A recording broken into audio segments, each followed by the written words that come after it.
guys, welcome back to my channel, and this is my monthly wrap-up. And I read 10 books. Whew, it was a really good month for me. I was very excited about it. So, I keep all my books on my desk and I stack them up as I finish reading them, so I have a whole month stack and don't have to go pull them from the shelves again. So I'll go put these away when I'm done. But it got kind of dicey there. I was really worried about the Leaning Tower of books going onto the floor. But they didn't, so I'm excited. So stats for you guys. I read 2 ebooks. I read 4 audiobooks and 4 normal books. But to be fair, the audiobooks I was reading while I was listening to them because I wanted to. So I'll start with the ebooks. One of the first books I read this month was History Is All You Left Me, and I really liked it. It was kind of depressing. There was some moments in it, but it was a really, really good book. And it's about these boys. There's 3 of them that are kind of the main central characters. You have Griffin, who is our main focus character, and he is in love with this boy named Theo. And him and Theo have been best friends since like the 7th grade or something crazy like that. And then while they were in high school, they kind of just came out to each other that they loved each other. And they started this relationship. And it was really, really sweet and cute. But the whole point of the book is that Theo died. The 2 broke up when Theo went off to college. And he met Jackson while he was over there, and him and Jackson started dating. And so you pick up the book at Theo's wake, at his funeral, and you see Griffin trying to deal with his pain over losing one of his best friends, his boyfriend, the love of his life. And then you meet Jackson, who is also trying to cope with this pain and loss. And then you see the 2 bond and kind of commiserate together. There's a couple of moments in the book where I'm just like, oh, Griff, don't, Griff, no, stop, no. But he's a really lovable character. He's got OCD issues, and that's kind of refreshing to see this really human character going through this real big struggle. And sometimes when you're reading these more contemporary type books, they don't seem real, but Griff really did. So the second ebook I read was The Ghost and the Goth, which was actually the last book I read because I read it on Saturday. And again, this book was really cute. I like contemporaries, especially ones that have supernatural twists. So you have History Is All You Left Me, that is completely in the real world, versus The Ghost and the Goth, which is a completely different type of contemporary, but it was sweet and it was cute. It was like your favorite candy, the kind that you just love indulging in, but there was absolutely nothing beneficial to reading this book at all. It was just like, it was yummy. And I really, really enjoyed it. I did give it 4 out of 5 stars because of the enjoyment factor, but I need to be realistic here. It was kind of a cheesy, but really sweet, cute book. So it was pure enjoyment on my part, which is really how I like to have my books. Sometimes I like the heavier ones, but I have to follow them up with the stupid ones too, because then I have a good palette cleanser. So the rest of my books. I'll start with my audiobooks because they're all right here. Here are the audiobooks that I read this month. Oh, dropping. If you watched last month's wrap up, you'll know that I'm working my way through Cassandra Clare's books. And this month, the very beginning of the month, I finished City of Heavenly Fire. And this one, I really, really enjoyed the book. The narrator is horrible. So if you're thinking about reading this book, if you haven't read it yet, don't do the audiobook, because the audiobook was, one of the narrators was fine. She had a British accent, which would have worked better for the Clockwork books. Not so much for this one, because all the characters in this one, well, the majority of the main characters in this one are all from New York. And so having a British accent didn't really lend well to the story itself. Like I said, it would have worked great for the Clockwork books because they're supposed to have British accents, but in here it wasn't a very good fit. But she was fine. I didn't mind her accent. It didn't bother me. What bothered me was the male who, Daniel something or other, who narrated this book, who was monotoned and slow and boring. But at the end of the day, the book was so great that the narrators kind of just faded to the background. Next, I listened to Clockwork Angel and started making my way through the Infernal Devices series, and I really like these books. All of them were really, really good. And if you don't know what they are, they're prequels to the Mortal Instruments books, but they've been around for a long time. I actually have a first edition, a special first edition in here, collector's first edition or whatever it's called. But they're really, really good. They kind of give you some background on the shadow hunters. You're making little connections here and there, and I'm like, oh, I know what happens here, because you can see how they tie into the other books. And people keep telling me to read them in publication order, and I didn't. And now I see why I probably should have read them in publication order, but I still probably would have been doing the same thing no matter how I read them. So I really did enjoy the way I read them. This narrator was fine. She was a very good narrator. The only problem I had is that there is a character in here named Gabriel Lightwood, who of course is going to be in one way, shape, or form related to the Lightwoods in the Mortal Instruments books. And she made him sound like a moron. First, she gave him a very pronounced lisp. And speaking as somebody who has a speech impediment that had to go through lots of speech therapy to get rid of it, at least most of the time, because sometimes it'll still pop up and you'll still hear it. But as somebody who has a speech impediment, that doesn't bother me, except for the fact that it wasn't written into the character. And it wasn't that she just gave him a speech impediment, she made him sound like a moron. And so if you're gonna give someone a lisp, at least make them intelligent, or make it so it's written to the book that way. But the way she did Gabriel bothered me, because she just made him sound like a whiny moron. And yeah, that was my critique on this particular audiobook. These ones, on the other hand, I didn't have any problems with. One of the guys, the guy who narrated this one is also narrated at least one of the Mortal Instruments books, and he was good. I liked him a lot. And then when he popped up, I was like, oh good, at least it's that one, not one of the other ones. But as the series progressed, I definitely liked these ones more than I liked the Mortal Instruments, because the characters are just so lovable. And I love being able to see all these little, hidden things within the books. And then of course last, I finished the Clockwork Princess. These ones I was kind of obsessed with. I listened to these so often that I actually would sit up at night listening to the audiobook and reading at the same time, so that way I could see how they all fit together. And this was the collector's edition. So it actually has, a little bit of spoilery, a family tree in it, which I thought was really cool. And the family tree goes from the characters in this book all the way to the characters in the other books. And you get to see how the lineage progresses for the Herondales, the Lightwoods, the Blackthorns. You get to see some of the progression in between the two books. So you actually really get to see how they all fit together. And I had ideas of how things fit together, because the little things like Isabel's necklace pops up in these books. And so based on who owns the necklace in this book, you're kind of going, oh, I know who Isabel's related to.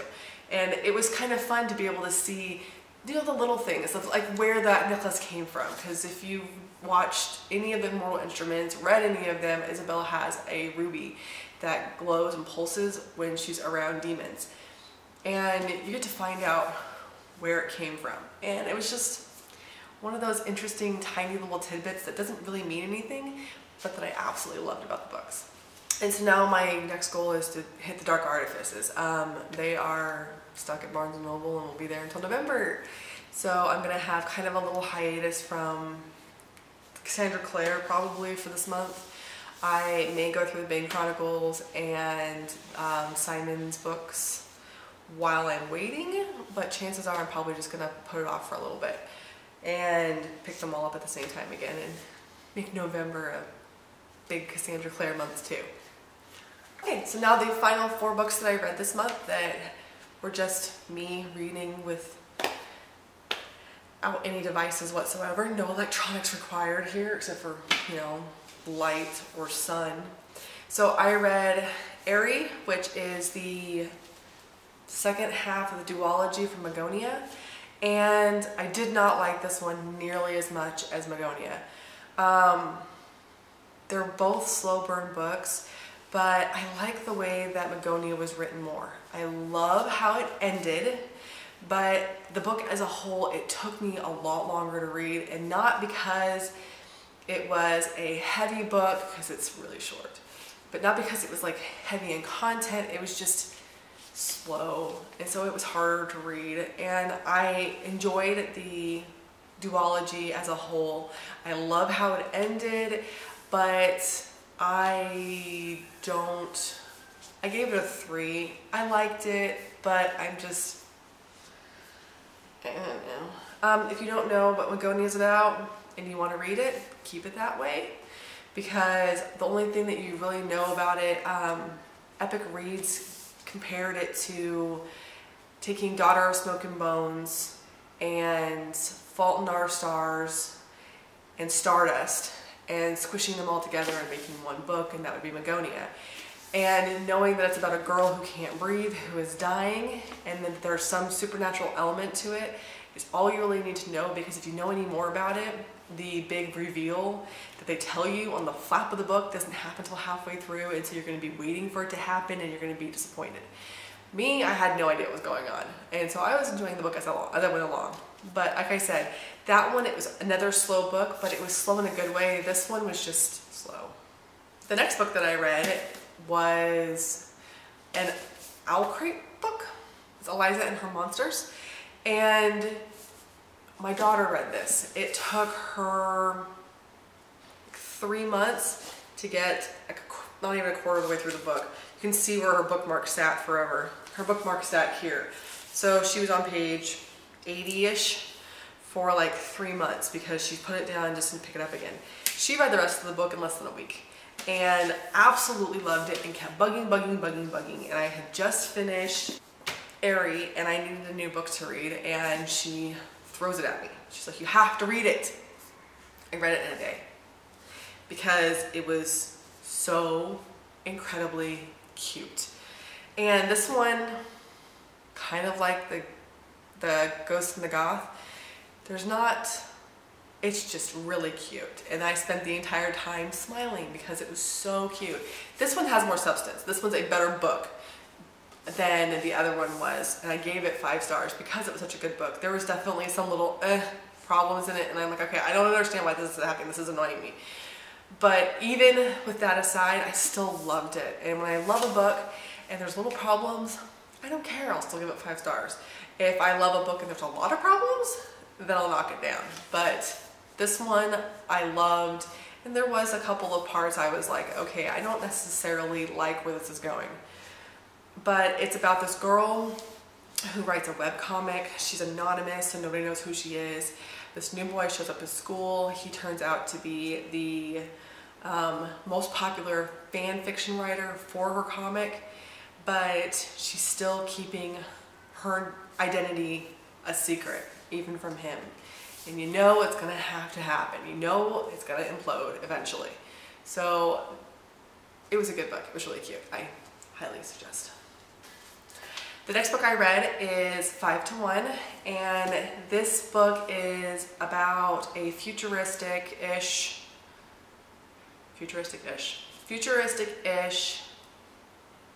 India, where you have constraints put on the population. They told everybody they were only allowed to have 1 child, and this kind of reminds me of like some of the stuff that Asia went through. I think it was Japan, that had to put limits on how many kids you could have because they were having population problems. So they had population problems, and everybody wanted little boys because they needed people to help out with their farms. They wanted people to carry on their name.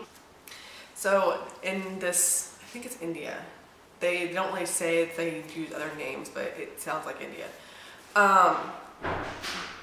They also put constraints on their birthing. And because they put so many constraints on their birthing, they kept killing off all the baby girls, that they had a problem where they had all boys and no girls. And so the population was 5 boys, every 1 girl. And it's about this group of women who decided to run away and start their own city. And when a girl hits of age, I think it was 16, she has to put the boys through this test and then marry the winner. It's kind of weird. And so the book is written from the girl's point of view as well as one of the boys' point of view. And the girl's written in verse and the boys is just written normally. So it's a very, very fast book. It's very short to begin with. And the fact that it's written in verse makes it even faster. I read it in like 4 hours. We have a family reading night that we've been doing, so I started reading it for my family reading night. I got about halfway through it in the 2 hours that we were reading. Then I got ready for bed and read it until like 1 o'clock in the morning. So I liked it a lot. It was really, really good. I saw it on Book Outlet and thought it was pretty, and then one of you guys told me what it was about, that it's about a population of 5 boys and 1 girl and what's going to happen with it. And I thought that was really interesting. And then it doesn't really go where you expect it to. It kind of goes off in this different direction that I was just loving, absolutely loving. And the last book that I read this month, which I cannot believe it took me this long to read, is Gemini. And if you watched my wrap up a few months ago, you'll know that I read A.L.O.E like in June. And I bought this right away. I took it with me to the States, so it's been in my possession since the end of June. And I loved A.L.O.E. Why did it take me so long to pick up this book? And of course, it's a little daunting because it's almost 700 pages, but this one's written like the other one was, so there's lots of chats and like footage, and then there's, you know, countdowns and pictures, and it's written in a weird way. It's not a normal book. And my son, who absolutely hates reading, is actually reading A.L.O.E right now and is excited about it. And he's been like, oh my gosh, sharing it with me. And these books in particular made me think about the fact that I haven't really done any reviews. I've done 1 review, and I kind of want to do like a spoilery review on books like this and give you my as we go like account, like a vlog as I'm going, so I can vent to somebody, because my poor family has been so spoiled for books like this one because I need someone to talk to. And I think I'm going to talk to you guys and then just mark it as a spoiler, so that way I can vent to somebody and have conversations instead of spoiling books for my family. But so good. And I am planning on pre-ordering the next one very, very soon. Doesn't come out till March though, so it's gonna be a while. Anyways, that's it. That is my stack of 10 books. And I hope you had a great reading month too. I would love to hear what you've been reading. I am already on book 2 for October, and it's only the 3rd. So hopefully you'll have another good stack to hear about at the end of this month. Talk to you guys later. Bye.